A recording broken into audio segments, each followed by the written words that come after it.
hari abantu bagize iminsi bifatira abahungu canke abantu muri rusange dusanzwe turi mu gihugu ca Kenya ngo bagurisha ubuhawa kw'ibarabara, bagurisha icayi n'amandazi.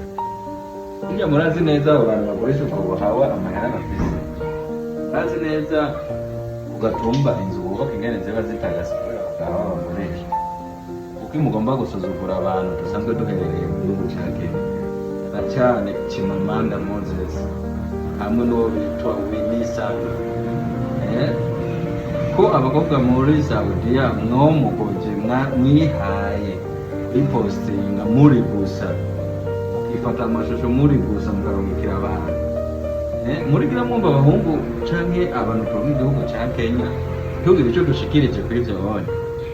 Ubu rero mwihaye nyene mu twifatire mu gahanga nk'aho mubona ko mwebwe muri za Saudiya rimwe mwatunze muraba bakozi.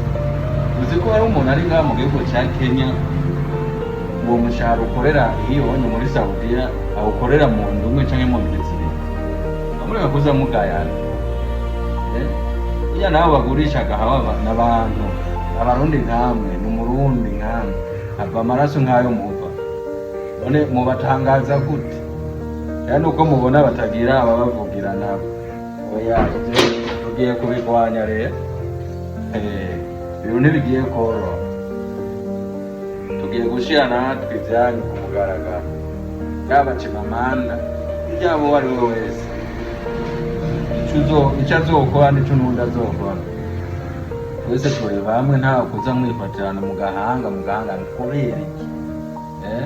We muri ba bandi no gutaha mu gihugu c'Uburundi uzosanga bibagoye, usanga muzohera mu mahanga. Nka Chimamanda wewe warabizi gatova wanyona mu gihugu c'Uburundi bamutorera nyene akiri mu kirere. Ngora ubu tugiye kwirukana hamwe kurahiye.